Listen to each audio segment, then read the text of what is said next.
हम लोगों ने लगातार एक जिम्मेदार विपक्ष की भूमिका निभाई और जो जो भ्रष्टाचार के प्रकरण सामने आए उसको हमने उजागर किया, जनता तक लेकर गए।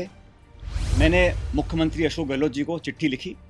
उनको मैंने कहा हमारी सरकार को बने अब लगभग 3.5 साल हो गए। उस समय अब समय आ गया कि हम लोग अपने वादों पर खरा उतरें। मैंने उनसे आग्रह किया था कि 1.5 साल बचा है चुनाव में और हम लोगों को, कांग्रेस जनों को ये दिखाना पड़ेगा कि हमारी कथनी और करनी में फर्क नहीं है। आज राजस्थान की राजनीति में खलबली मची हुई है। कारण है सचिन पायलट का अपनी ही सरकार के खिलाफ अनशन पर बैठना।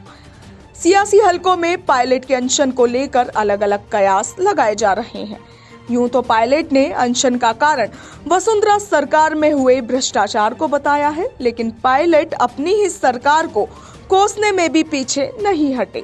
उन्होंने अपनी ही सरकार पर काम न करने से लेकर भ्रष्टाचार तक के गंभीर आरोप लगाए हैं।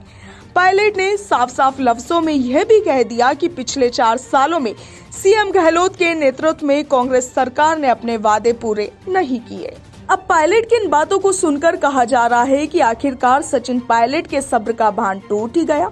जो बातें उनके दिल में थी वो बाहर आ ही गई और गहलोत के खिलाफ पायलट का गुस्सा निकल ही गया।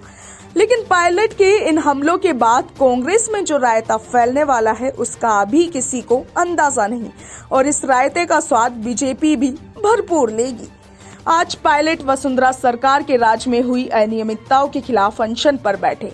इस सिलसिले में पिछले महीने ही उन्होंने मुख्यमंत्री अशोक गहलोत के नाम एक पत्र जारी करते हुए राज्य के राज में हुए भ्रष्टाचार के मामलों में गंभीर आरोप लगाए थे और इसके साथ ही मुख्यमंत्री गहलोत को विपक्ष में रहते हुए जनता से किए गए वादों को याद भी दिलाया था। पायलट ने मांग की थी कि वसुंधरा सरकार के घोटालों की जांच की जाए और उन्हें उजागर किया जाए।